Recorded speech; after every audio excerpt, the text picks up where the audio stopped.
Ladies and gentlemen, our referee has called a stop to this contest, declaring the winner by knockout and new MMA show!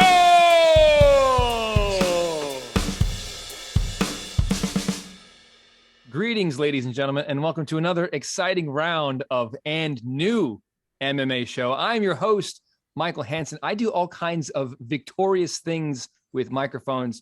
Chief among them, I am a professional ring announcer, and I am joined, as I always am, by my two friends who bring MMA punditry to new heights. Introducing first, on the left side of your screens, joining us from New York, Mark Priaulx. Mark, what's going on, bud? Not much. What's happening, boys? I'm excited for tonight. Excited to go a little bit out of the comfort zone and cover some boxing with a big event coming up here. So, that's right. Yeah, it should be a fun one.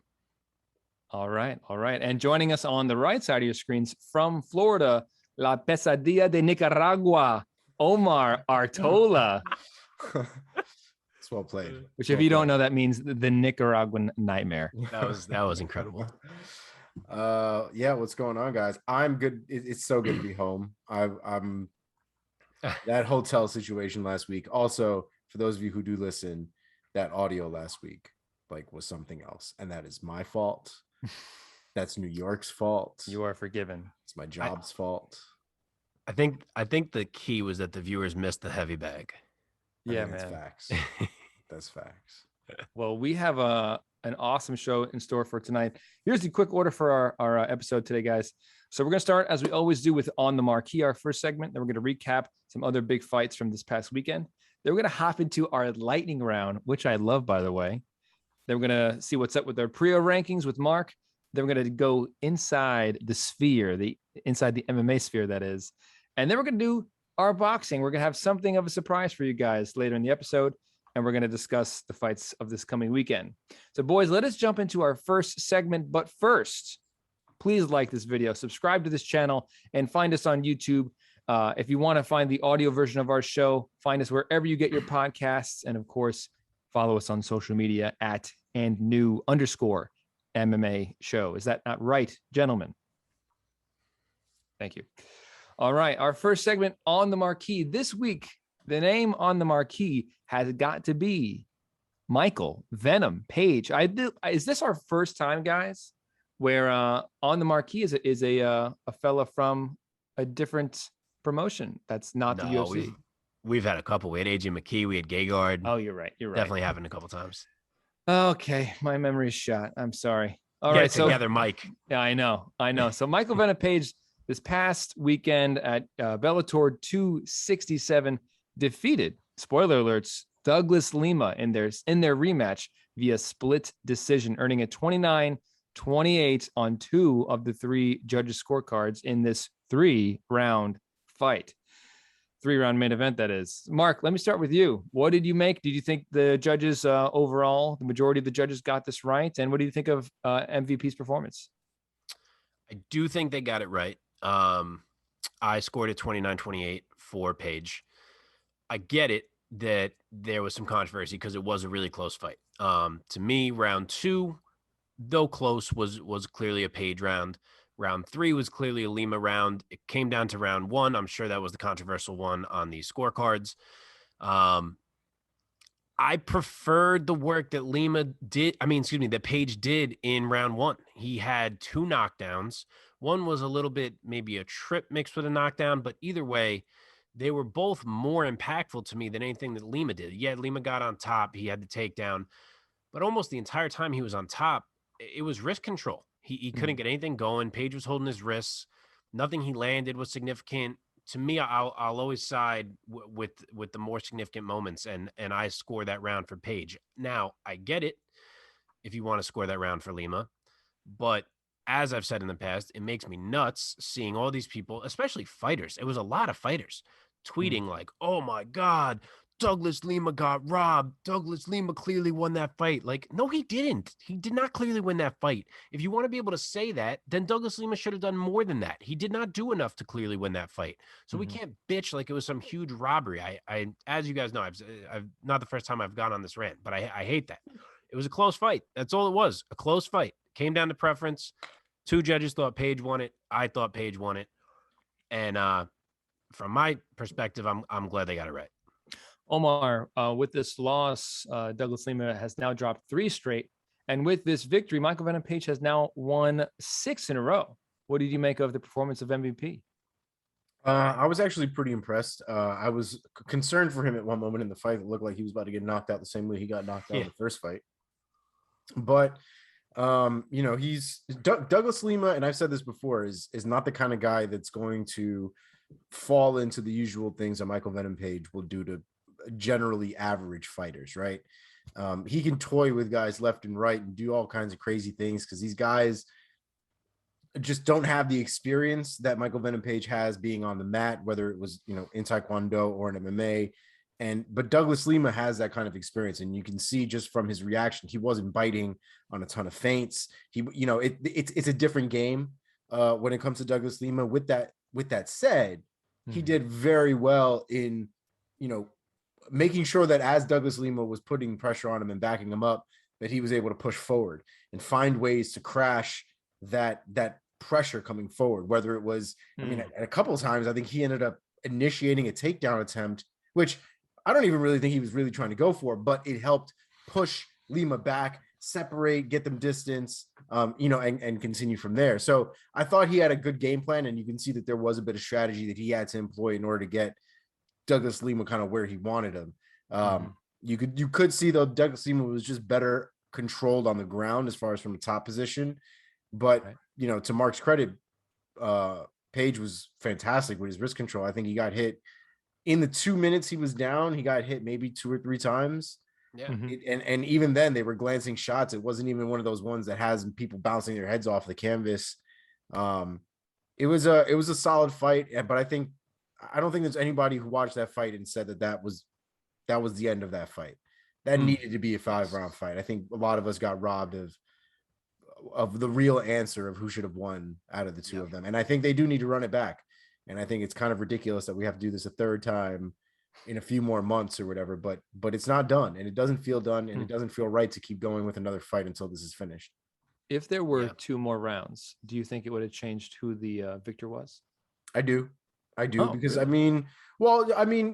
just thinking about it, the reality is we don't know, and that's kind of the problem, right? Is like we can speculate for days, but we were robbed of those 2 rounds, and realistically, who was basically going to walk into those championship rounds and come out on top? And the way the fight ended, it's very possible Michael Venom Page loses another 2 rounds. Very possible, and we would have had a completely different story on our hands. But again, it's nice to know that things hopefully will change in the future, but we'll talk about that later. But for right now, the fight was more, I was left more disappointed than I was impressed overall, I guess. Yeah. Mark, where do you think these 2 guys go from here? So I think what Omar said is right. I was surprised to hear it out of Page's mouth after the fight, that as opposed to a title shot, which is kind of what Big John and other people were kind of saying, like, that's going to be next for you. Yeah. He was like, you know what? I feel like I'd rather resolve this with Douglas Lima. So I wasn't expecting that, but I think it's the right move because, like Omar was saying, my main takeaway from this fight was shit. Like, that wasn't quite enough of that fight. I don't feel satisfied. I don't feel like I got what I was hoping to get out of that fight. And like, it's hard because we watch these UFC cards where the main events are 5, and it's almost like you watch these Bellator cards and you forget in your brain sometimes. And then like, you'll be watching the 3rd round and they're like, final round to decide the fight. And you're like, oh, fuck, like we're doing this. Like, it's like you almost forget about it. So right. Yeah, that was my main takeaway. Would it have changed? I could have seen Page winning 4 and 5. I could have seen Lima winning 4 and 5. I could have seen it 1-1. I could have seen a finish. I don't feel like at the end of that 3rd round, I don't feel like either fighter looked like he was fading or out of it to be able to say like, oh, this is definitely what would have happened. I think we would have just got 2 more rounds and maybe something more decisive would have happened and we would have been able to feel a little cleaner and a little better about the result. But for me, I think the reason that Page is on the marquee this week, even though it's not like he had some, scintillating performance, is because he just is now officially here. He has had a career of being this guy who has these flashy techniques, flashy knockouts, this great personality, draws in the viewers. But all the time you were able to say, I don't know about this guy's resume. And then lately, yes, he beat Paul Daly. He had some other quality wins. He beat Derek Anderson. But this was the one. Like, he can now say, I have a win over Douglas Lima. Like, he is now inarguably at least a top 20 welterweight in the world. Like, he's officially the real deal now. So to me, that's why it's his on the marquee moment. He has finally made good on all this hype that it has been for a while.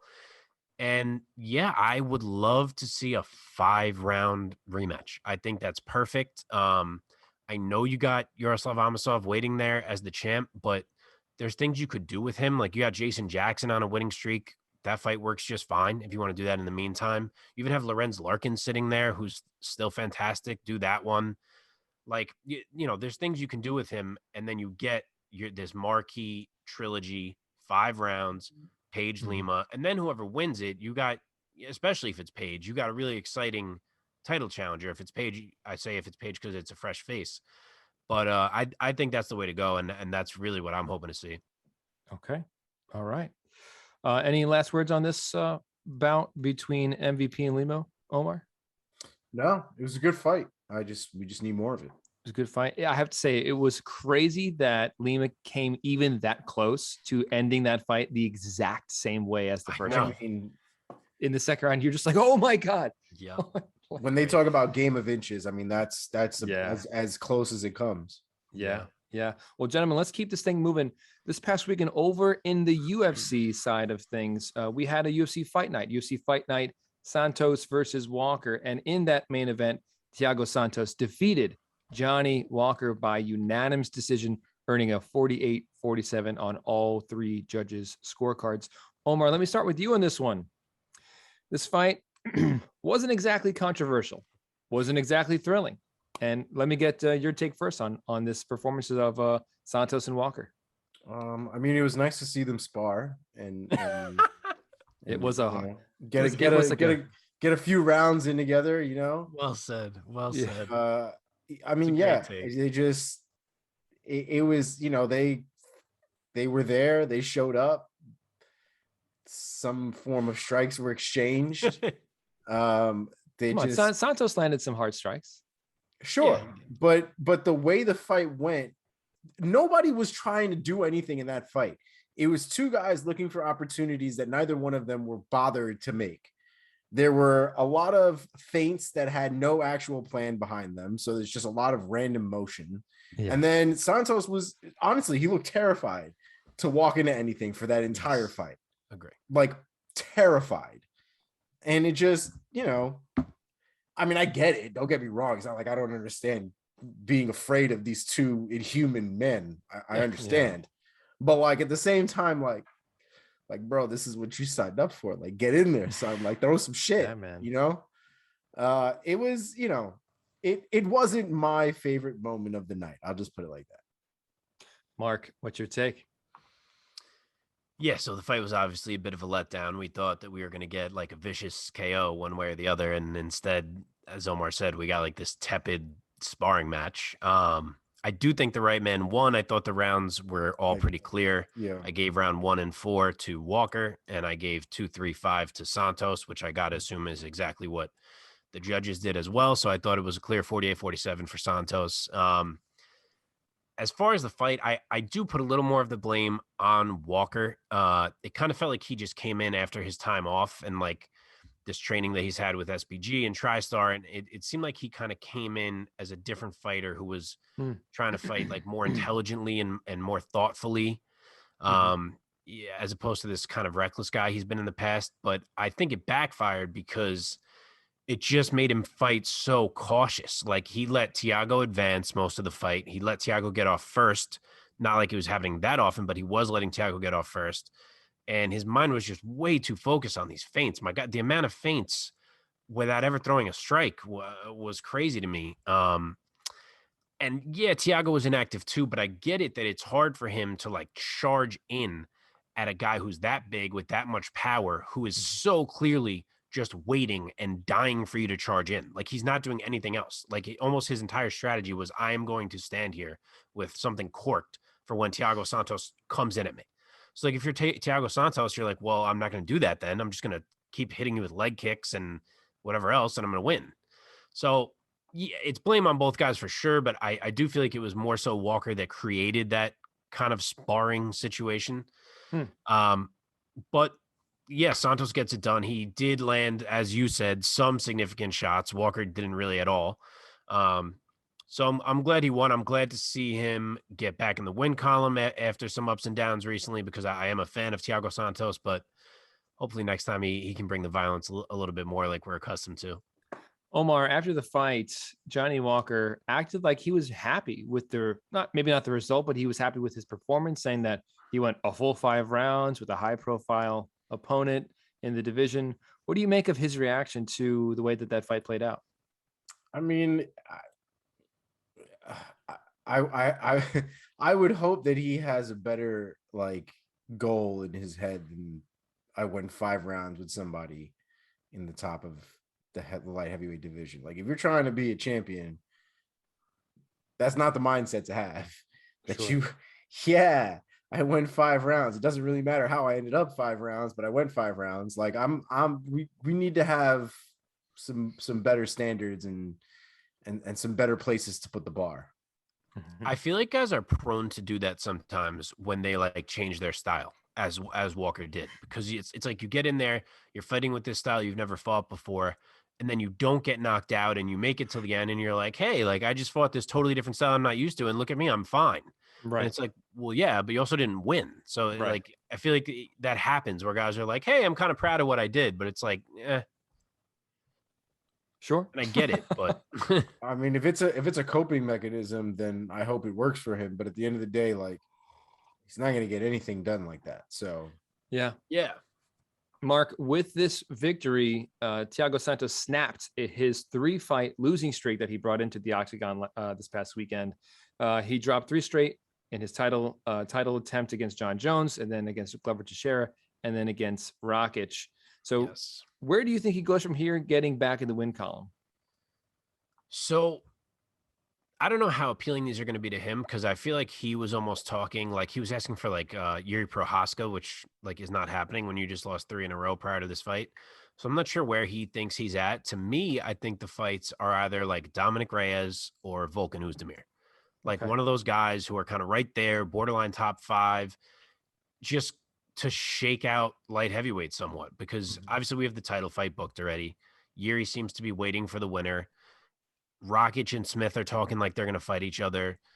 So it's kind of well, you got to fight one of these other guys then. So I think Santos Reyes works, and I think Santos Oezdemir works. I think those are both good fights, and that he likely ends up having to take one of those.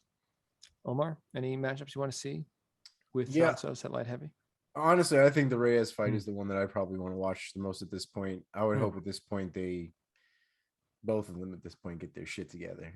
We get some proper firefighting out of both of them, because Dominic Reyes, to be fair, is less the issue than Santos has had a couple of fights where we're just sort of sitting there like, are you gonna go, or what are you doing? Dominic Reyes almost doesn't really have that switch, and that's probably why he gets knocked out more often than Santos does. But I love me a Dominic Reyes fight, so I'm down for whatever. Absolutely. My thought on Walker that I just want to throw out, and I never had it until this fight, but I watch him, and he is so big at light heavyweight. It's huge. That my mind is like, what would happen if this dude went to heavyweight? Because he'd be plenty big enough, and he'd probably be so much faster than these guys. And I almost feel like with that speed and his, I guess, prior reckless style, I'm like, I bet he would catch a lot of dudes. So I don't know. That was a thought that I never considered before, but I feel like it would be interesting. I'm sure that's not in his plans, but that man is enormous. Yeah. And it's such a specimen too. I just wonder if Johnny Walker fights differently now. Didn't Johnny Walker get knocked out at some point? Yes. Yeah. A couple times. That's why Corey put him away. He put him to sleep. Yeah, Corey Anderson. And I just wonder if those are those moments where, those things change them, man. They don't fight the same after those types of incidents sometimes. And we haven't really seen him as reckless after that fight. Like he's been a lot more timid, a lot more like,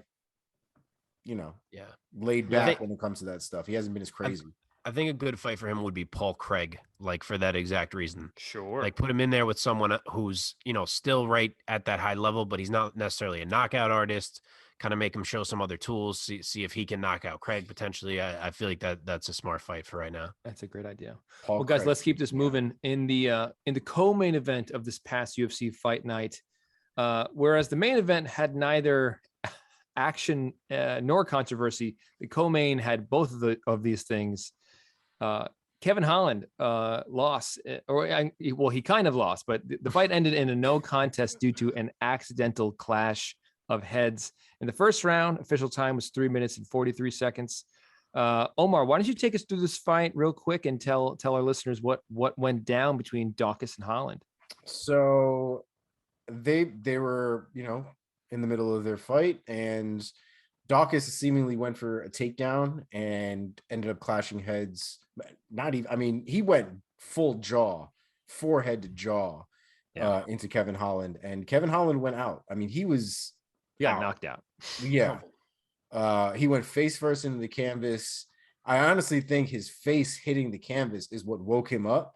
And then he rolled over on his back, and there was some exchange there. And I think eventually he ends up getting back up but getting choked out. Yeah. Where it got weird for me though was how long that fight was let go before, because I do think the fight should have been a no contest, but at the same time, at the point the fight was at, it seems I can see why people are annoyed at the decision, because frankly, it should have been called long before it got as far as it did. Because it seemed like because of the way that the fight actually did end, it was like, well, at that point, Holland had recovered, but he didn't really fully recover. And exactly, right, but it plays the trick on your mind because you're watching him scrambling and shit. Right. And he wouldn't have been scrambling if he hadn't gotten knocked out by Daukaus' forehead. He said he had no idea how he got to the ground. There you go. He woke up and he was on his back, and he said, "There's no fucking way that guy took me down." So he had no idea what happened. Yeah, man. Kevin Holland showed some improved takedown day in the beginning of that fight. Sure did. He was doing well. He was even yelling over to DC, telling him how well he was doing typical Kevin Holland shit. Yeah. But then he put more chin in there than he needed to. I love it. But my take is exactly what you just said. I'm hearing a lot of people say "Oh, good on Dan Mergliotta. He got it right. Made sure it was a no contest." And sure, I am glad he did get it right and make sure it was no contest, especially because I had bet on Kevin Holland, so that would have sucked a lot. But I don't really think he got it right per se, because I don't understand how that fight was allowed to continue. Even if he couldn't see that Holland's eyes went back, he could see how bad he got dropped from what he knew was a headbutt. Obviously, he knew it was a headbutt. He did the review thing with his finger right away. So I just don't get how he's well, let me see what happens here, just because Holland looks like he's awake still. To me, that was an immediate separate and see what the hell's going on. I don't understand why that was allowed to play out that way. See how rocked Holland was. Give him some time to recover. Right. Yeah, and then you can even look at the replay and you're like, okay, it's definitely a headbutt. And you can be like, Kevin Holland, we're going to give you however much time. Do you feel like you're good to go? And then the fight can even restart still. You know what I mean? Right. I just don't understand why that played out the way it did. Knowing what we know from Kevin Holland, we absolutely know that had he been given some amount of time to recover, he absolutely would have continued. For sure.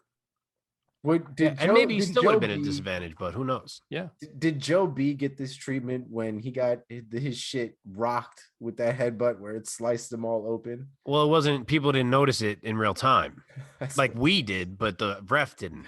Right. I just think about Joe B sitting down at home where was this? Where was this for me? Yeah. But they already booked the rematch. Thankfully, I think I saw November 13th maybe or something like that, pretty soon. So nice. Yeah. At least that's already happening. Well, there you go. We also have to give Kevin Holland props for his reaction in his post-fight press conference interviews, basically saying, hey, if that was a street fight, headbutt, punch, whatever, I lost that fight. Sure, but in a street fight, I'm going for his nuts anyway. So I don't really buy that. I don't understand it. Cause like, yeah, it's not a street fight. Like, why are you sitting there? Like he kept saying like, oh, as far as I'm concerned, he beat me twice. He knocked me out and he choked me out.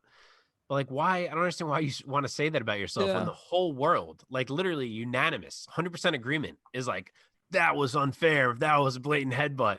Just Right. be like, yeah, you're right. I got headbutted. Sucks. We'll have to do it again. Like, I don't get why he's Right, like, no, right. I definitely got knocked out. Like, what? Yeah, he's just trying to take responsibility for it, I guess. But why? It was I an don't know. illegal shot. We all know it was. I think he just doesn't want to be a guy that bitches. Right, right. I'm He's not saying bitch. I'm just anti-bitching. No, saying. I yeah, say I see the bitch. replay. I guess we'll do it again. You got a forehead to the chin, dog. At least, Yeah. hey, at least he didn't say on camera, if I can continue, do I win? Who was that, Aljo? We love you. It's We love Diego. you, Diego. We Oh, love you. Diego, right? We shit. love you. Sorry, love you. Diego. I remember that one. Yeah. God. All right, boys, let's keep this moving and let us now head into our lightning round. Yeah, we need some kind of sound effect. Yeah, we do. Maybe some smoke. We need something to go across the screen. So I'm going to pick out a few other fights from this UFC fight night, Santos versus Walker. And I want you two gentlemen, I will call you out at random. I want you to give me just some quick takes. All right. Sounds good. Let us begin with Nico Price unanimous decision over Alex Cowboy Oliveira. Mark, go first. 1-1 going into the third. It was kind of like mirror image rounds in 1 and 2. And Nico Price, as always, is a great third round fighter. He just knows how to turn up that pressure and give you no breaks as the clock is ticking down. And maybe you're starting to think like, oh, I'm almost out of here. I can stop getting hit in the face. And then he is just pouring it on you, and they'll mess with you mentally. And he breaks guys in the third round, and he did it again. Omar, go. It was like watching a fisherman drag somebody into literal ocean waters. It's just slowly got him into the third round and just beat the shit out of him. And it was the right call. It was the right fight. Great fight to watch. And it was the right call in the end. Krzysztof Jotko, split decision victory over Misha Serkinov. Omar, go. Another one that wasn't the most exciting, kind of what we thought, though, where Jotko would be the more technical fighter. I honestly didn't think he'd be able to keep Serkinov away from him for the entire fight, but he definitely did. And good to him. Good on him. Mark, Jotko, split decision win over the giant Serkinov. What do you think? Yeah, it was so weird seeing Serkinov look like they like chopped half of his upper body off. It was super strange. But yeah, Jotko did do well to keep Serkinov off of him, better than I thought he would do. He also was like aggressive toward the end of the fight, which he kind of tends to do the opposite. He kind of like lets guys take it from him at the end, I've said before. Mm-hmm. So that was good to see. But all of that being said, I don't know if he won that fight. I was super torn live. I haven't got to rewatch it yet. I would like to rewatch it, but it felt like it could have gone either way. And I kind of would like to see it again, but credit to him. Good win. Alexander Hernandez, first round knockout of Mike Breeden. Omar, take this one first. Jesus Christ, that poor kid got launched into the cage, man. Yeah, that man. was a bad KO. I guess good for him for stepping up. I hope he gets something out of it in the end, a proper shot, a proper camp. But Hernandez took advantage of the opportunity and put another one in the highlight reel. Mark, Hernandez lights up Breeden. What do you think? Hernandez was not getting paid by the hour in there. That was a hell of a flurry. Yeah, sick knockout. Obviously, late notice replacement, so I don't want to make a huge deal about it, but he did exactly what he had to do. And I hope they go back to what the original booking was, because I loved it, which is Hernandez against Leo Santos. Okay. Omar, going to start with you again. Casey O'Neill, second round TKO over Antonina Shevchenko. Go. Oh, little Shevchenko had a rough night that night. Yeah. I mean, it was total control. Domination at the end of the day. It was almost like she got Shevchenko. I'm going to leave it there. Okay. Yeah, that was a nasty mount. Mark, you're up. Yeah.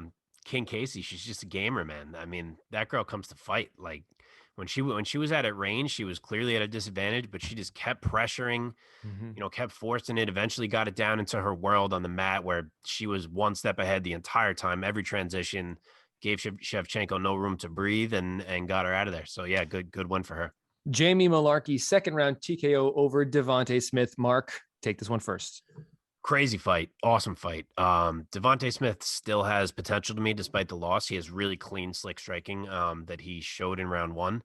But shit, Jamie Malarkey is a dog, which we knew already because he showed us in the Brad Riddell fight. But man, he just, he was getting picked apart and he was like, fuck it. I am just going to turn this into a brawl. I'm going to be on this dude. I'm never going to stop moving forward. I'm going to make him start to gasp for air. And he just wore him down, literally just wore him down. And like, it was like, you could almost feel Smith being like, all right, like, fuck, give me 1 second. And like, he put it on him. So yeah, awesome finish. Omar Malarkey, TKOs Smith in second. Go. Crazy comeback. He got hurt in that first round, and to watch him come back and basically melt Smith was awesome. Those are the fights we live for. Nice. Douglas Silva de Andrade, first round knockout of, I'm going to totally butcher this guy's name. I'm going to send it to Mark first so that he can say it for me. Go. I think it's Gaetano Priaulx, hopefully. Yeah, what a friggin' knockout. Literally sent dude into orbit. But he stepped in so lazily. It was like he was begging for that check left hook, and Andrade just gave him what was coming. Omar, go. That's what they teach you, man. You can't get lazy, bro. He got launched back on right on his fucking ass. It was crazy. It's one of those things you don't really get to see very often, and it was awesome to see. The extra shots were, some would say, super necessary. I thought they were a little bit necessary. Okay, and finally, last one, guys. Alejandro Perez, second round submission over Johnny Eduardo. Mark, gonna go with you first again. Crazy slick finish. He set it up so fast. That type of armbar, basically like a straight armbar that he set up with it like a scarf hold, and had Eduardo's hand between his legs. Like, is that not named? Because they just were calling it a straight armbar, and I'm over here like, God damn, that was one of the most unique armbars I've ever seen. Like, we got to name that damn thing. Like, call it the Alejandro going forward. But yeah, I mean, that was super nasty. And then my other just quick thought on that fight is Perez had kind of a lot of meat on him, I thought, for a bantamweight. Like, the whole time I was watching him, I was like, damn, this dude could probably make 125 pretty easily. And like, obviously the waters are a lot less deadly at 125. So I'm wondering about that. Omar, go. Perez submission over Eduardo. I love Perez. I've said it before. I'm a big sucker for these guys that came out of tough Latin America and Mexico. He's been training with AKA for a while. I think ever since Kane was in Mexico and was part of their tough. I loved it, man. I'm just glad to see these guys winning. That is probably one of the slicker submissions we'll probably see for the rest of the year at this point. It was just a straight armbar. I ain't mad if you want to name it the Perez. He got Perez. I'm okay with it. Okay. All right. Well, that concludes our second installment of our lightning round. Quick takes. Well done, both gentlemen. Thank you. That being said, boys, let us head into our next segment now of the show. This is the Priaulx Rankings. Mark, take it away. Let us know who are the risers and who are the fallers from UFC Fight Night. Yes, so we only have one riser this week, and it is going to be a fight that we have not touched on yet, which is Jared Gordon. He took a split decision from Joe Selecki, and I have Gordon moving all the way up from number 60 at lightweight to number 36.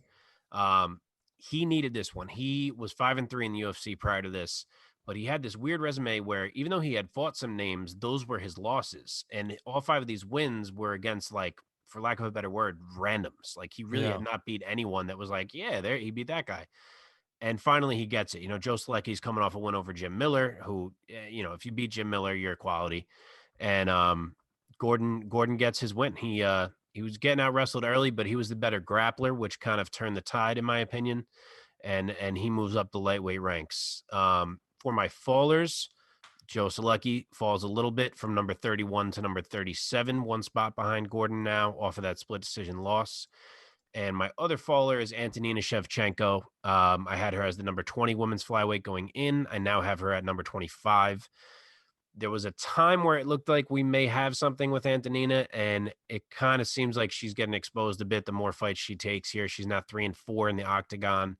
And I think that she may never sniff the rankings again at this point. Okay. All right. Well, thank you, sir. That does it for this week's update on our Priaulx rankings. And now, gentlemen, before we hop into our next segment, Inside the MMA Sphere, let us just remind our listeners once again, if you guys are liking our show, if you're liking what we're doing here, you appreciate our takes and our input and our opinions, please consider just clicking on that thumbs up button, man. Like this video, like this show, subscribe to the channel on YouTube. If you're into audio podcasts, find us wherever you get your podcasts. And of course, we are on social media on Instagram, Twitter, all the other places at @NU_MMA show. That being said, guys, let's go inside the MMA sphere. Omar, what stories you got for us this week? All right, boys. So welcome back to the sphere. We got some really sad news to start off with today. Yeah. So recently there was a death of one of the BKFC fighters. His name was Justin Thornton. Apparently the story goes he was a part of BKFC 20. He got knocked out in about 19 seconds against a guy named Dylan Kleckler. Mm-hmm. He was 38 years old. He was hospitalized after he was knocked out, and it apparently just got really bad from there. He was paralyzed partially. There was an infection in his spinal cord, and I think it just kind of all really went downhill from there. So did he technically die of pneumonia or something like that? I didn't read that part. Some kind of complication. There were definitely complications because he never got better. He just once he went to the hospital for his injuries, he just got worse. So that was pretty sad to hear. Super sad, man. It's one of those things, though, unfortunately, where we hear a death from somebody who's participating in bare knuckle fighting, and it's super sad, but I don't know how many people are really surprised about an outcome like this happening. I think the sport's a little too young at this point, and I don't know if they're taking the same precautions as the UFC has been taking and some of these larger MMA organizations have been taking. You could make the comment I'm about to make about any combat sport, really, but for me, I have never been able to get into BKFC because of that exact reason. Like, I just always feel a little bit dirty watching it. Like, I'm like, should this be happening? And now I feel like that a little bit more, and I feel like it's not going to be great for BKFC going forward, but we'll see what happens here. But they're going to have to figure some things out for sure.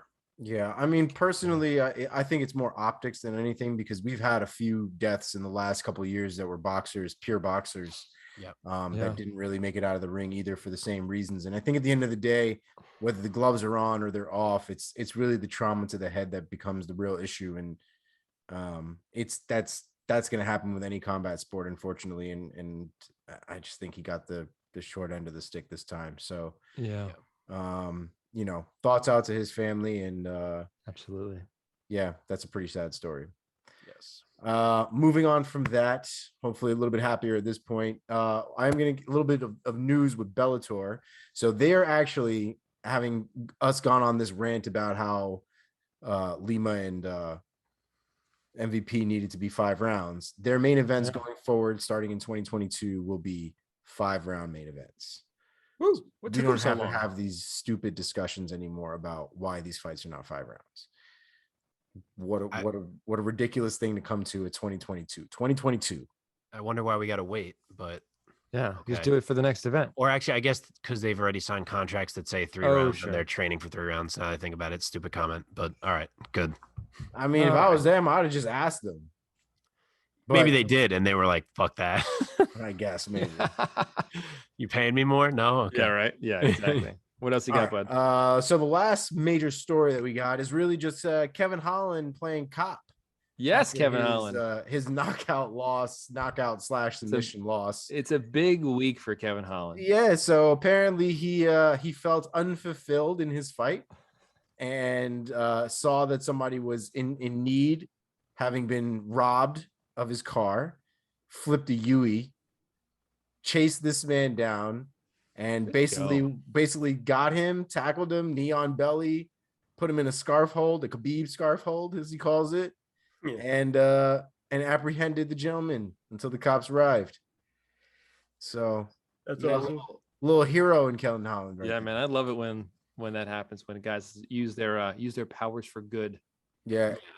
The only thing is, I thought about the last time this happened, or last time it was big news, and it was John Jones that had taken down that crazy asshole that I guess was robbing people. Yeah. And then he got into trouble himself. So I'm hoping Kevin Holland doesn't get into trouble on his own. Yeah, that was an early John Jones story, remember? Yeah, I remember that. Yeah. It was young John Jones. That's when we talked about him meditating by waterfalls and things of that nature. Yeah. There was also the time, what was it, last summer during some of those, riots that were happening across the country. And there was that video that surfaced of John Jones snatched some kid's graffiti bottle, spray, how do you say, spray paint bottle out of his hands. It's like, stop vandalizing. Yeah. And like, he's John Jones. Like, what the kid was just like, okay, bye. Yeah. So the only reason why I give him more credit for chasing down the guy way back when is because that wasn't on camera, which means it was probably a genuine moment. That dude likes to be on camera too much when it comes to his good deeds. That I think, like Mark, I've never bought it. Like, cool, I'm glad you're doing them, but don't lie to me as to why you're doing it. It was one of the occasional redeeming moments of John Jones where I was like, is John Jones a great guy? No. Okay. Let's keep it moving. What else you got? All right. So we're just going to end it off with a lot of fight picks. We have a decent amount of fight picks that'll take you through the end of the year. Fight picks? I'm sorry, fight announcements. I keep saying okay. I keep saying let's hear these picks. Fight announcements. These announcements should take you through to the end of the year. I'm sure we'll have a couple more as the weeks go on, but these are some pretty heavy ones. So with RDA out, now Dan Hooker is in versus Islam Makhachev for UFC 267 on October 3rd. Love it. Yeah, I love it too. I mean, Hooker is a savage. Hooker probably won't see his family probably till the end of the year at this point. Dude. Yeah. That's a whole we've already touched on that where, I'm not going to harp about it at this point. It's fucked up. But he's a savage. He's like, I'm already here. He's another body on the list that can get me a title shot. Let's get to work. I gotta respect that. I saw a little clip of him talking to Ariel. I didn't watch the whole interview, but it was just a clip I saw where Ariel said, like, what was it like when you called your wife and told her that you were taking this fight? And he goes, she knows me. I kind of said, hey, I'm going to take the Islam fight. And she said, yeah, all right. I just thought that was great. And that's a healthy marriage right there. All right, moving right along. Just like we alluded to earlier, the Holland and Daukaus fight has been rebooked. It is official for November 13th is the fight night that they'll be on. Vieira versus Tate has also been rebooked. That one is for November 20th on that fight night. On the same fight night as Miesha Tate, Augusto Sakai versus Tai Tuivasa is also going to be on there. That's a fantastic fight. Yeah, I love that fight. That's going to be pure fireworks. I can't wait for that fight. Yeah, man. Your boy, lightweight champion Mark Charles Du Bronx Oliveira, putting his title on the line against the Diamond Dustin Poirier. Let's go. So happy if that fight doesn't get your nipples rock hard, I don't know. I don't know what does. Yeah, needed that fight to cap off the year. So December 11th, UFC 269 pay-per-view for December. Yeah, don't miss that one. That's going to be a bad. Yeah, man. I saw a MMA meme that said something like, you're a real fan of somebody when their fight's about to start, you're having like heart palpitations and like you're like real. Super nervous. That's me for Dustin and for Oliveira. Yes. Yeah, definitely been there. We've got O'Malley versus Raulian Paiva, I believe is how his name is pronounced. Haulian or so Brazilian, probably Haulian. Right. He's also going to be on the card for the December 11th card. Yeah, it's a good fight too. Yeah. Should be interesting to see if Sean O'Malley can keep going on that little streak there. That Chito kind of messed up, but other than that, it's been pretty good. We were talking about Dominic Cruz the other week and what his schedule was up to and what he was going to be doing. We finally find out. Pedro Munoz versus Dominic Cruz is official for December 11th. Also a great addition to that card. Moving along, Cub Swanson versus Darren Elkins. There is no actual significance to that fight other than the fact that is going to be straight violence. Both of them are probably going to end up pretty screwed up in that fight. Should be a good time, though. That one's going to be December 18th. Definitely don't miss that fight. Along with them is going to be Derek Lewis versus Big Boy Daukaus, Big Brother Daukaus. Let's go, man. Daukaus stepping up. Oh my Dude, god. that's a crazy fight. I feel like that's a close rebooking for Lewis as well. Or for Daukaus, I should say. Daukaus, too. yeah. Oh yeah. But definitely Daukaus. But that should be a fantastic fight. I can't wait for that fight. I hope Lewis doesn't get run over. We've seen Lewis run into guys that when they have his number, he gets pretty messed up. So hopefully that's not the case with Daukaus.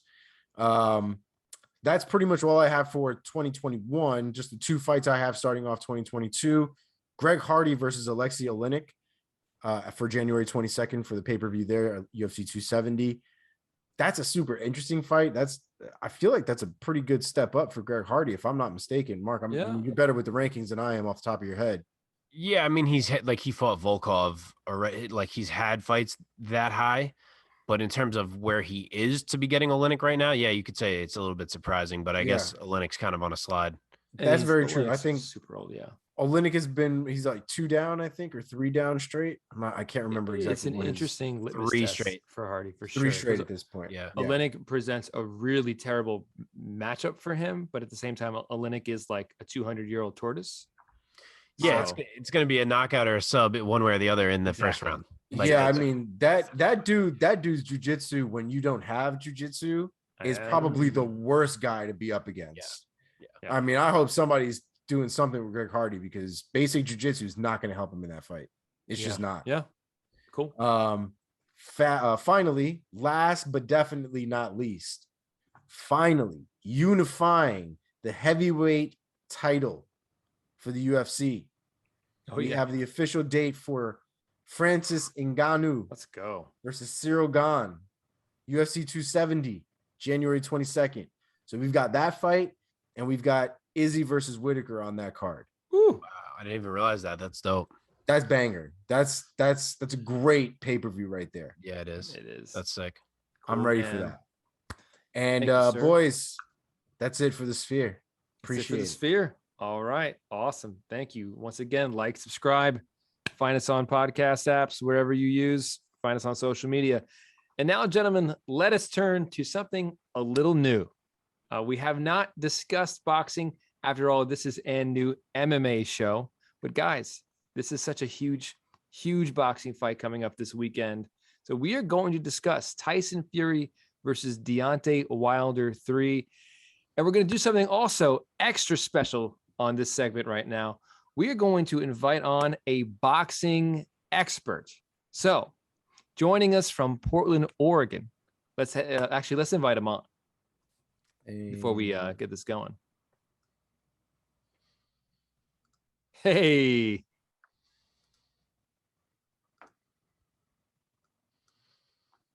There he is. Got to flip that video. Turn your phone. Hey. There we go. There we go. Awesome. So joining us from Portland, Oregon, Tommy, the human body snatcher O'Neal. Yes, Find him on the Boxing channel on YouTube. That is Tommy's channel. It is space boxing, as in delicious boxing. So boxing. Find him on YouTube. Tommy, welcome to a new MMA show. Thank you for joining us, and we hope that you school us on this huge heavyweight matchup coming up this weekend between Tyson Fury and Deontay Wilder. First off, how you doing, man? I'm doing good, man. I'm so grateful to be on the show. Thank you very much. Nice to see you, Mike. I've been watching you guys since you started up. I love the podcast. Yeah. It's awesome. It's very cool, and I think that maybe this could be a good thing. I very much enjoy MMA, but I'm kind of a diehard boxing fan. Glad to be here. Glad to talk some boxing. Awesome. Yeah, man. Welcome. This is awesome. I'm glad that we have you on here. Honored to have you, my cousin, for those who may not know, as our first guest on the program here. Man. Right? So, to start it off, obviously, you know a lot more than we do about boxing. We're kind of in our MMA bubble here. So if you just want to set it up for us, what the fight is that we're looking at here this weekend. So this weekend we got Deontay Wilder, Tyson Fury, number 3. Now, arguably, this fight, I get stoked about the fight, but the first fight, arguably, it was a great fight. Tyson Fury got knocked down, twice. They ended up calling it a draw. I kind of am more along the lines that he won at least 9 of those 12 rounds. But they set up a rematch nonetheless. Tyson Fury absolutely came in. He's a boxer. He's a boxer, not a brawler, even though he's a very large man himself.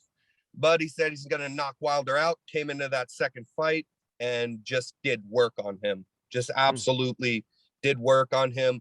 And just left no kind of, in my opinion, no question mark about that first fight after those knockdowns. But they are setting up the third fight. It's boxing. It's a different sport. You get these kind of money fights, and it captures, the attention of the nation, to kind of make it comparison for, MMA fans. A lot of MMA, but especially the UFC, they have put on constant good events. But when you get an epic boxing event, there's kind of nothing like it. And that's what we have here. We have a very angry, agitated Deontay Wilder coming in hot. And I do believe either way, it's going to be an absolute spectacle to watch. The press conferences were, it's epic. Have you seen Deontay Wilder's new walkout uniform? I have not. Schooled me on that. Is it 40 pounds? What's going on? It looks like it might be 400 pounds. And you really saw it already, Mike? Yeah. Oh wow, I didn't know. At least That's awesome, dude. Doubling down. I love it. Argue about the 40 pounds and then let's make it 400. I love it. At least what the post made it seem like this is going to be his new outfit. Yes. And it has like lasers coming out of his head. Oh my God. Out of his shoulders. Well, have you seen the old you've seen the old outfits, right? Oh, they're kind of similar. Yes. So I'm on this note of the outfits before we really get into the fight. I'm curious what you make of like Deontay Wilder's mindset right now, because obviously he threw out every excuse in the book from the last fight between the outfit and the water, and they shouldn't have thrown the towel, and then the loaded gloves, and and then I don't know what has happened in the past week or so. I've been a little out of it, but I saw him at the press conference, didn't take the headphones off the whole time. So I'm just curious where you think he's at mentally coming into this thing. I think in a very bad place. I think in a very bad place, because people like to make like the, it's to help sell the fight, to make it like these are the storylines of Deontay Wilder is this is his revenge story that maybe he only believes, and he's a man possessed coming into this. The truth is that you really don't. I mean, I'm sure this crosses to MMA. This is just like combat sports. The truth is, you can put on a facade, like a kind of a McGregor or a Mike Tyson, for instance. They put on and have, will admit, they'll put on an intimidation factor. They'll put on a sort of a facade, not that it's fake, but they have confidence, but they'll say whatever, but they know. I mean, the best people know when you're a fighter, you don't want to actually go in mad. You want to go in confident. You don't want to go in mad. That's not a good idea when you're like, I mean, that's probably not a good idea. Maybe Omar can attest. I know Omar trains a bit. I found it's not even a good idea in amateur little training stuff, learning stuff. It's not even a good idea there. So I doubt that it's going to be a good idea, against the most elite world-class champions, to come in super hot and just fired up and looking for nothing but a right hand against one of the most savage boxers with one of the most incredible, I want to touch on this real quick. One of the most incredible body types. Tyson Fury is 6'9" and 270 pounds. He has love handles out the side. and he moves like Muhammad Ali. Yeah. Swear to God, he moves like Muhammad Ali, head movement and all, and then showed in that second fight. That's always how he's boxed, and then showed in that second fight, oh, I could just bully this guy too, you know? Yeah. I think It's it's always amazing to been see him move. Yeah. it's always been apparent to me too, and I've said this to the boys constantly, even before we really got into all this. Like, Deontay Wilder, for as successful as he's been, has never really impressed me when it comes to boxing. In fact, he kind of angers me when he comes to boxing a little bit, because he gets away with murder because of how powerful he is. Like, if you watch a lot of his fights, you know, when he gets somebody hurt, right? Let's say he lands a straight on them, because he does a lot. That's his one shot. But he'll have them rocked, and it's like he windmills everything. If the boy would just take a second and just like tighten up his shots, just tighten them up just a little bit, he would actually land something. Instead, he's landing like the inside of his forearm, the inside of his elbow on these dudes, like on their arms and stuff. There's zero accuracy, zero like strategy. He's basically just trying to hit them with a blunt object as many times as he can, hoping they'll fall to their knees. And it might work with the power that he has, but again, once you find somebody just like Tyson Fury that knows how to box properly, and apparently that's an understatement, but also apparently his relatives with the Undertaker, it's a problem. it is 100% a problem, you know. But he almost had that success in their first fight. He knocked Tyson Fury down twice. Yeah. If you didn't see the Undertaker moment, was one of the greatest moments I've ever seen. If you didn't see Deontay's face go almost white when Tyson Fury got up from that shit. Can I attest to something? Yeah. I will place bets sometimes, whatnot. I won't lie to you guys. I could take the perfect opportunity now, like, oh, I know what I'm talking about. I won't lie to you guys. The first fight, I picked Tyson Fury to win it. I thought he did win it. The fact that either way, because he won, it's boxing. You judge it round by round. MMA, same thing. You judge it round by round. If you judge the whole fight, Max Holloway would have won the second Volkanovski. But it's round by round, right? So he won most of the rounds. But the fact that he did get caught with those hearts, it just looked like it killed him. Get the smelling salts out, because that was scary. The fact that he got caught like that, not once, but twice, and dropped that badly, I actually picked Deontay Wilder to win that second fight, and then was just stunned, mind blown. Wow.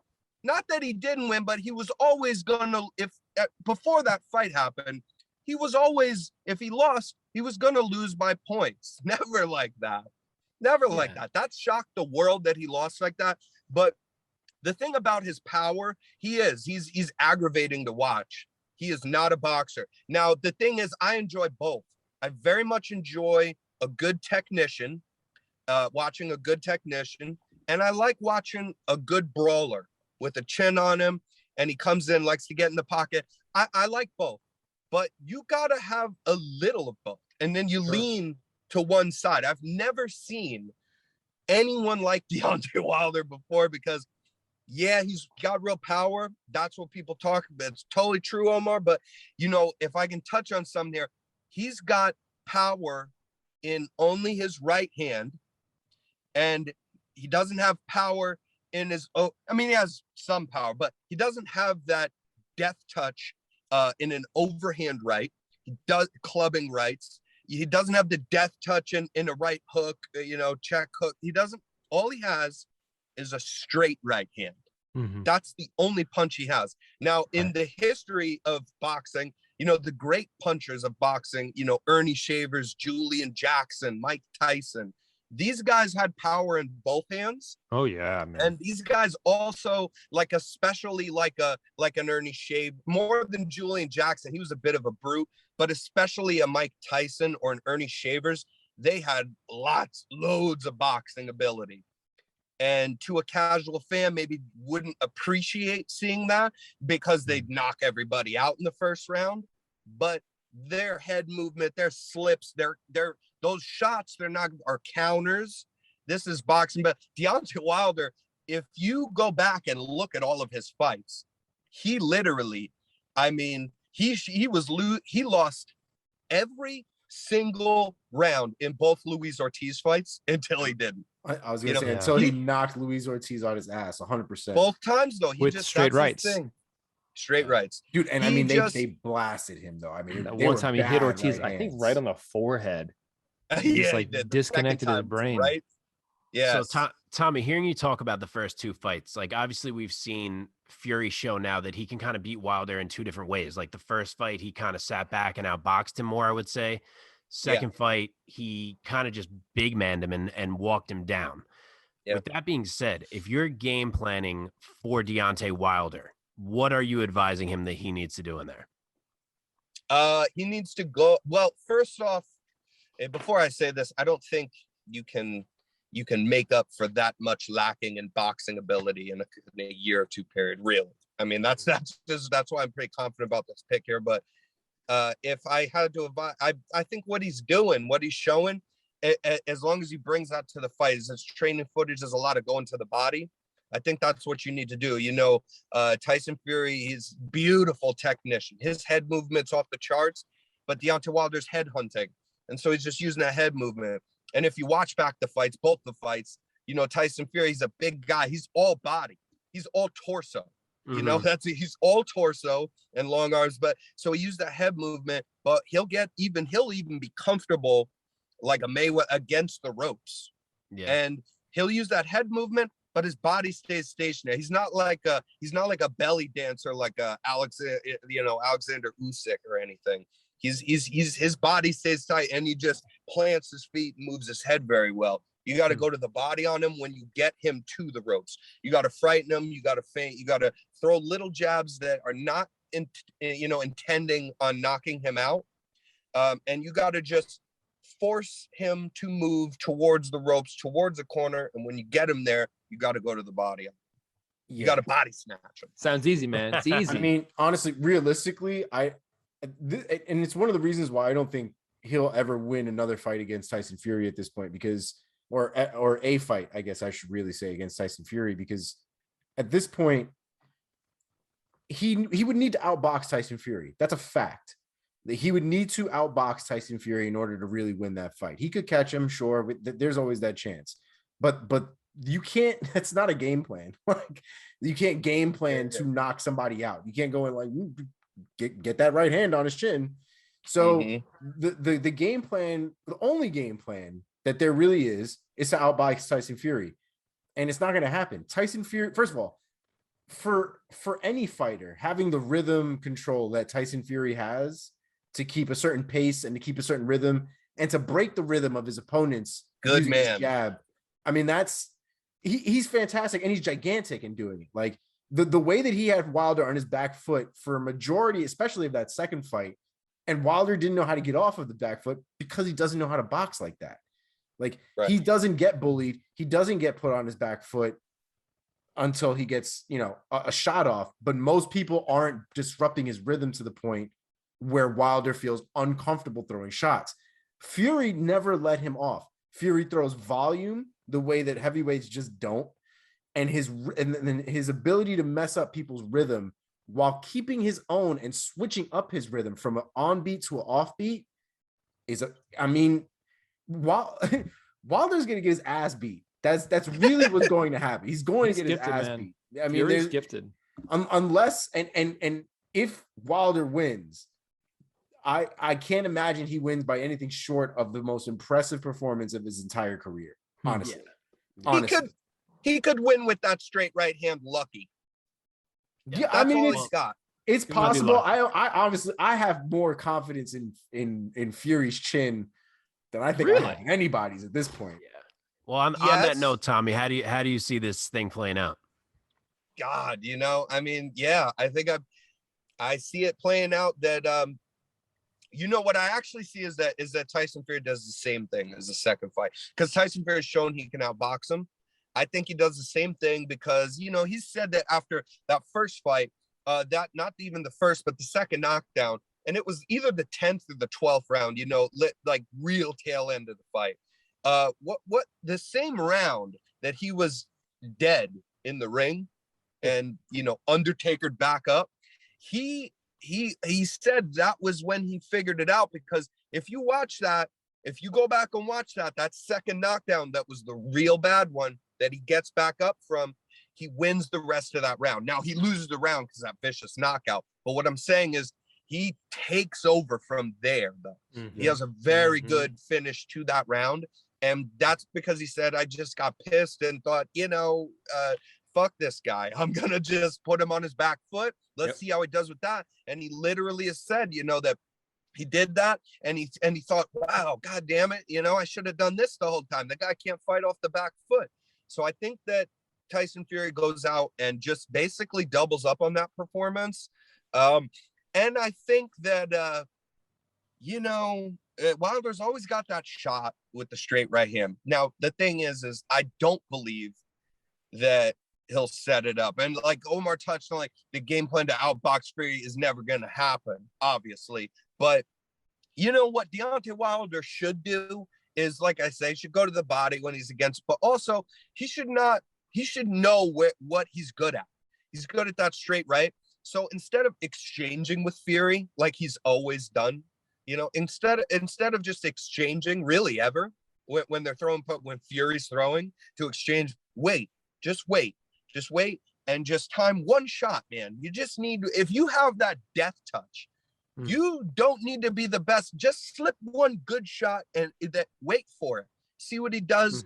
Wait for it and wait for that one moment, so that you can't make up for all this boxing ability in that short amount of time. But you can just game plan on lean into what you're good at. That's what he would have to do.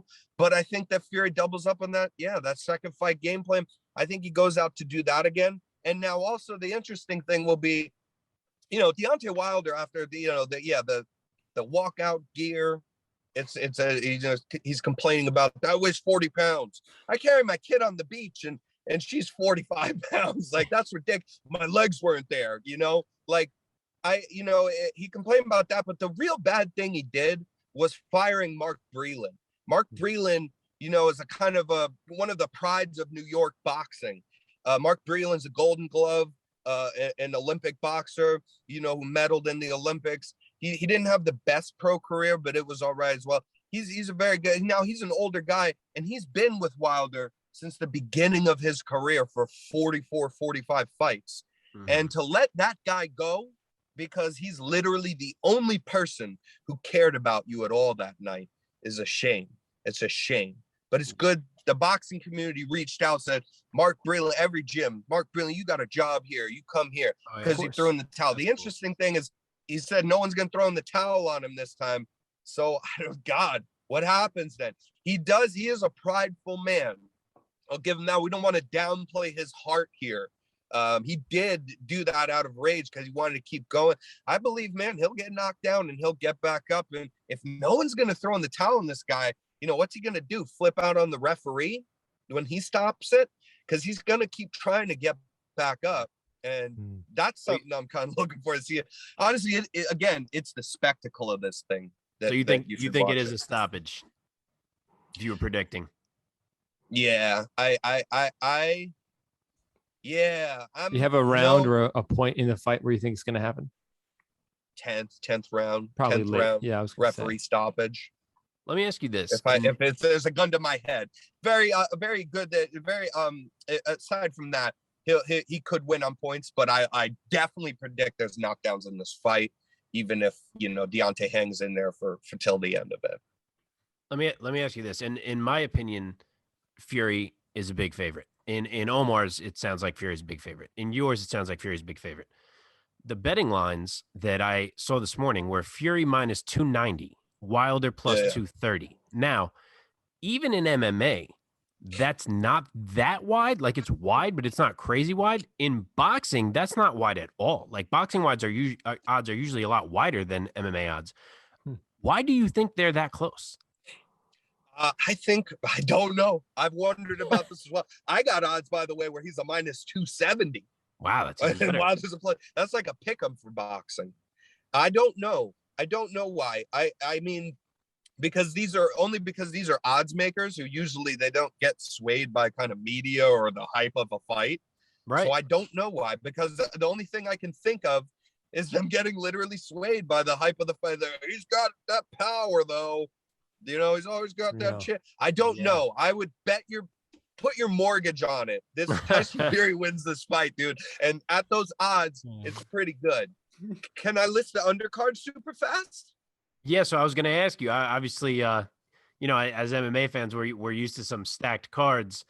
Boxing, maybe not so much, but let us know if there's anything else we should be keeping an eye on here. There is. This is boxing, so God bless us all. We're watching this sport. You know what I mean? But you guys are not like, I don't know some of these names myself, and I consider myself a pretty diehard, you know, boxing fan. And the lights went off for me. Sweet. Okay. we're working out. Okay. This is make sure your battery, make sure your car battery doesn't die, bud. No doubt, dude. No doubt. Good looking out, Mike. So the undercard, you might not know these guys, but it's really, there are good fights. Now, Mark, you touched on the odds, you know, for that Fury fight as being close. So here's the undercard is, it starts off with Jared Anderson, who's a very, very good up and coming heavyweight. He might be the next best thing. Kind of a, you know, the next kind of prodigy heavyweight guy. And he's great. He's a knockout artist. He's fun to watch. He's gonna get another stoppages. He's nothing but stoppages.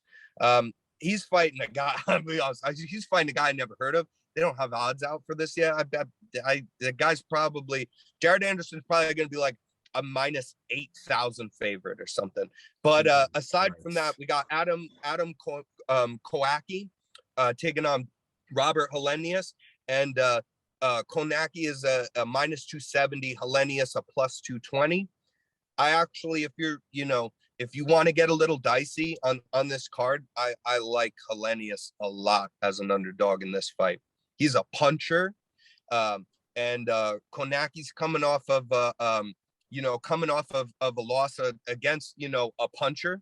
And Helenius is a big puncher, and he's got a chin on him. If he gets to, he's in the fight all the time, barely ever gets stopped. I like him as a dog for this one. And then we got Frank Sanchez taking on F.A. Ajagba, and Sanchez a minus 180, Ajagba plus 155. So just even to touch on those odds, that's kind of going to show you these are good fights. You might not have heard of these people, but these aren't your typical, you know, minus 5,000, minus 10,000 boxing odds where they just, you know, kind of showcase a fighter against a cab driver. These are good fights. It's going to be, you may never heard of them, but I do think that this card actually really holds up as far as being very entertaining. You know, the pay-per-view is like $80. You're pretty much going to pay that for Wilder Fury, but I bet you these fights are very entertaining on this undercard as well. Very close and could go either way. I like him. Nice. I got one more for you, if I may. I don't know if you guys have one more as well. If we look into the crystal ball a little bit and we assume Tyson Fury wins this fight, obviously we just had recently Alexander Usyk beating Anthony Joshua. Now, to my understanding, they have to do a rematch, which was in the contract there, so they're going to have to run that back. If Usyk wins again, do you think that he can pose a challenge to Tyson Fury, or is Fury just too big? Because obviously Usyk is a cruiserweight who has moved it up to heavyweight here, right, which is less of a factor against a Joshua than it would be against a Fury. But I'm curious as to your take. I know you love you some Usyk, and you pretty much called that Usyk Joshua fight on your podcast. Yes, sir. Yeah. So you're posing the question as, does he pose a challenge? Absolutely, dude. Wow. Absolutely. He poses a challenge. It's good to hear. Tyson Fury. Now, gun to my head, if I have to really make a pick on that fight, because by the way, again, I believe that I'm not here to bash anybody. That's not what I'm doing. I'm just giving my take without kind of, you know, sugarcoating it at all. I believe Anthony Joshua is a broken man. He'll lose that second fight. He'll lose that second fight again. He's not, you know, what's he going to do? If he came in there with that game plan to box with, he's going to lose that second fight. But he'll absolutely pose a challenge to Tyson Fury. Alexander Usyk's an absolute savage. Like I said, I use the term belly dancer for Alexander Usyk. That's because Usyk's got head movements, slips, feints, counters off the slips. He also, the belly dancer term, he'll move his body in and out. You could go to the body on him, and he doesn't need to completely step back. He'll just step his front foot back, and boom, he'll move his body off to the side like you would with your head to roll with punches. He's a phenomenon, dude. He's not really getting hurt in there.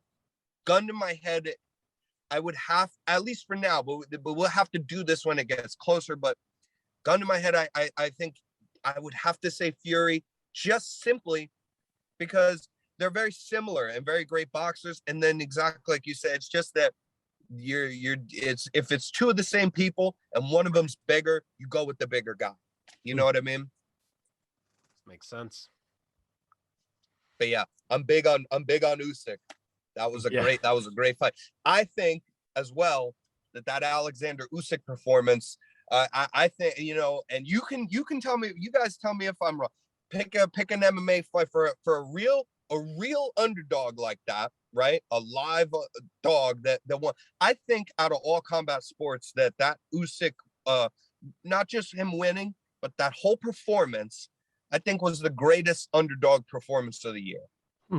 Of the combat year? sports. It's so interesting all the combat sports. Wow. Because the last couple sports, the last couple big underdog performances have come at Anthony Joshua's expense. This is also true. Yeah, dude, That's they true. sure have. Poor Joshua. Yeah, he's just, the thing is that's again, like, that's kind of that's how I relate that directly to like what I'm saying with Wilder here. You have Anthony Joshua. The problem is not that he can't be great. It's that he doesn't know how to lean into what he's good at, man. Like, he was undefeated and he's a puncher. That's what he is, So he was undefeated doing that. And he lost to Ruiz trying to be a puncher. Man, that happens. Dust yourself off. But instead, he did get the Ruiz win in the rematch. It was a boring fight. He just, he's like, I could fight this fat guy at length and just jab him to death. It's not, it doesn't show a lot. And sure enough, then he fought a Pulev, I think Pulev's like 42. I mean, he's washed Russian guy. It's just, it's not a good look for him. It's like, he got this Pulev knockout. No one cares. But the Wilder thing is the same thing. If you start getting either too angry or too afraid of leaning into what you're good at, and you're kind of throwing out the only thing you've ever had as a fighter, which is your damn game plan.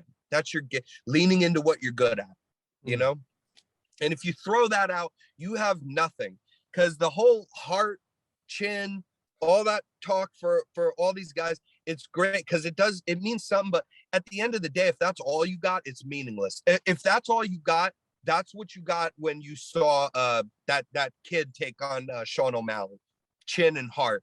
Where did that get him? What did that kid do? And that's all you get out of that.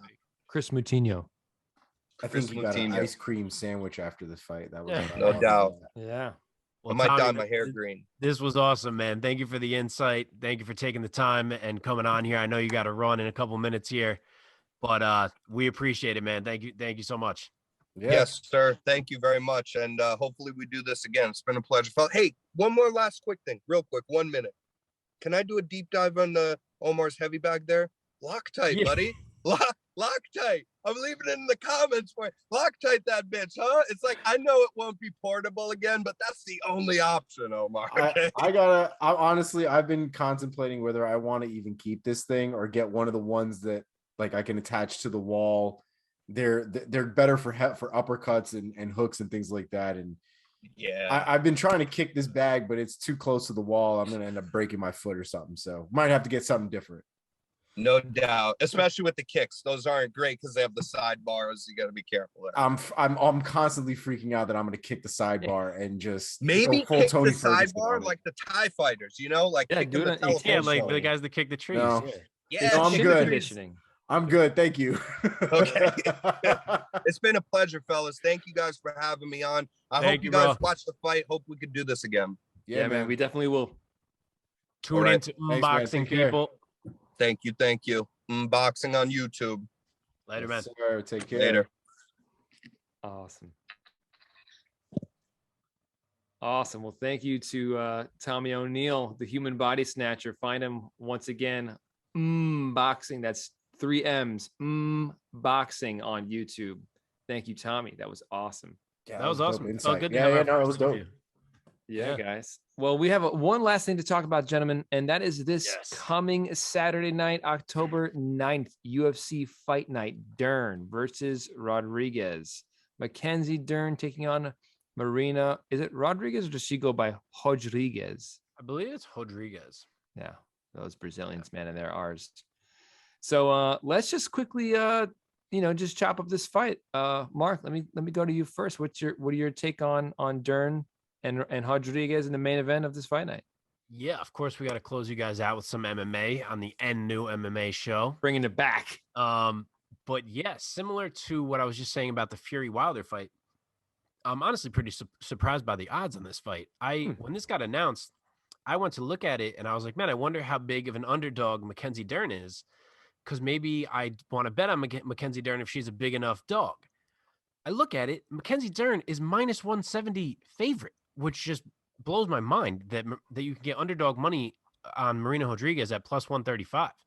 Never expected that. Fully thought Rodriguez would be the favorite in this fight. So people are high on Mackenzie Dern, and She's popular. I kind of think it might be a little too soon, at least in my opinion.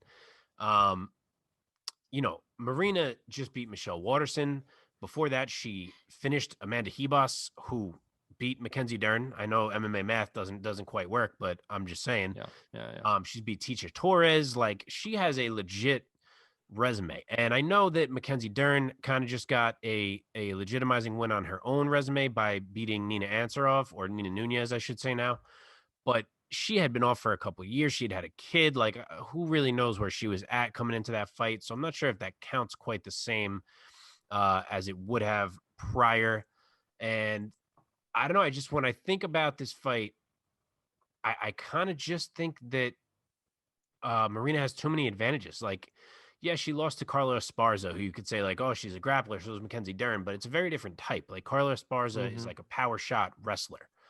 Mackenzie Dern is like a jiu-jitsu trip takedown artist, and it's not really the same thing. Like, Rodriguez has good takedown D to begin with. Esparza was really the only person who cracked it, and it wasn't even easy for Esparza. That was a close fight. So I don't know if I see Dern being able to get her to the ground enough. And I know you could say, well, it might only take one. Like, Dern is that slick. All she has to do is grab something. But Rodriguez is a good grappler too. She has good jiu-jitsu as well. I just think she can do enough to keep herself out of danger. And then when you look at the striking, she's just a significantly better striker than Mackenzie Dern. She's so much more varied with her strikes. Her hand speed is faster. Her footwork is better. She has significantly more power. She has actual knockout power.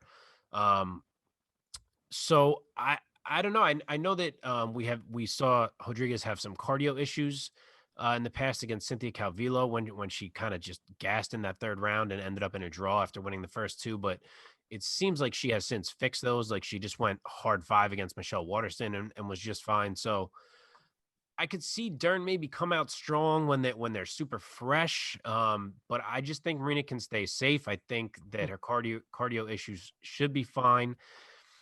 And every round's going to start on the feet. And I just think eventually it will come to bear that Marina's striking is significantly better. I think the tide will start to turn. She's got a 2-inch reach advantage, and it's hard for me not to side with her. I was debating a finish or a decision. I think maybe I'll say Dern sees the bell. I might change my mind by the time we're done talking, but for right now, I'll say unanimous decision for Rodriguez. Okay. So, Omar, let me set this up for you. Rodriguez is coming off 2 great wins, knocking, TKOing Amanda Ribas, and a big win over Michelle the Karate Hottie Waterson.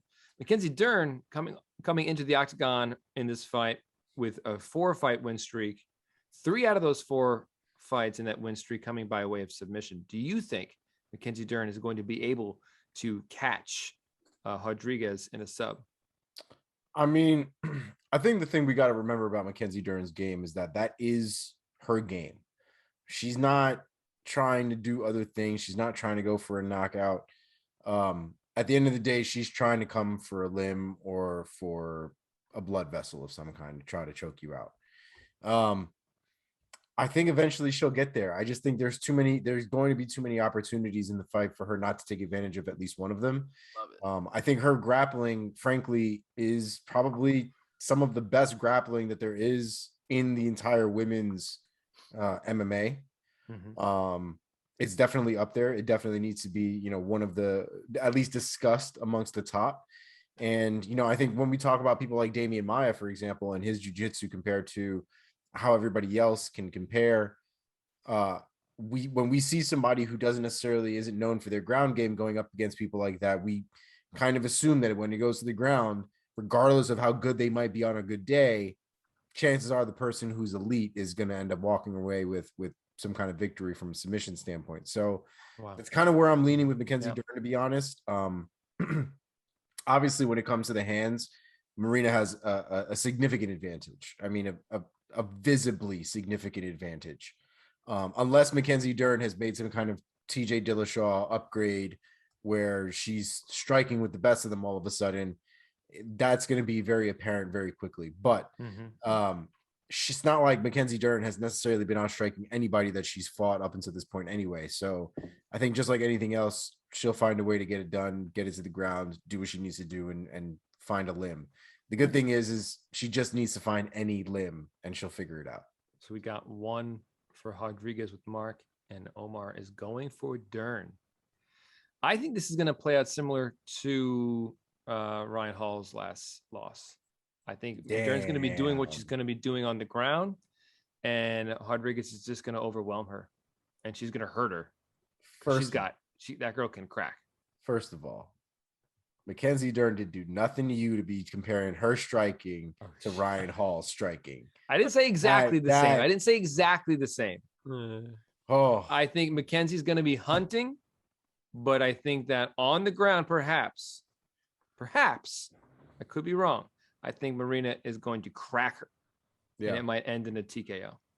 No, I mean, that's it. Look, it's definitely something to think about, especially if they get their legs tied up and she gets in a position where she's able to throw a backhand or something significant from the top. Like I mean, you're absolutely right. I don't foresee Mackenzie Dern being that dumb to put herself in positions that tumultuous, honestly. She's a very smart fighter, for sure. She is very smart, and the more she's in a comfortable position being on the ground, the smarter she is. You can see that she doesn't have that same IQ when she's standing up. There's a lot of thought processes going on when she's standing. She doesn't have the same type of instinctual movement that a lot of other fighters who've been doing it for a lot longer have. But she does have that on the ground. But if this is happening where she's getting lit up on the feet and she's kind of on Queer Street, on her back, then she might be going for a sub wild days and get caught with the hammer fists and might end in a stoppage. Yeah, totally possible. I like it. I will stick with decision, by the way. I was debating it the whole time you guys were talking. Awesome. Well, any other fights you guys want to discuss on this fight night that's coming up? Randy Brown versus Jared Gooden is a fun fight. I'm a big fan of Randy Brown's. He's had some ups and some downs in his career, but I still think he has fantastic potential. He's a real bad boy when it comes to the striking. His ground game is also pretty legit as well. Yeah, he just subbed Oliveira. Yeah, he has, like I said, he's had some ups and some downs. His consistency, I think, at this point has been his biggest issue. But hopefully he finds a sweet spot at some point and starts a real run. Cool.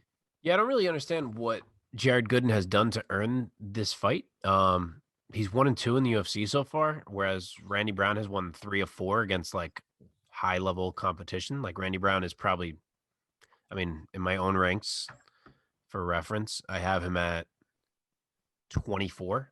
So I don't really get the matchup, but and not to mention Jared Gooden is the favorite. So there's something about Jared Gooden that we're missing here. Maybe he had a rough start to his career and now he's about to be a monster. I don't know, but I tend to think Randy Brown takes that one as well. Okay. Another one I like is at middleweight, the Phil Hawes versus Deron Wynn fight. Cool fight. I like that we're kind of just going to see the wrestling clash between the two of them. But I think Phil Hawes should be able to get it done. Wynn is just so small. Like the height, him being 5'5" or 5'6", whatever it is, kills me.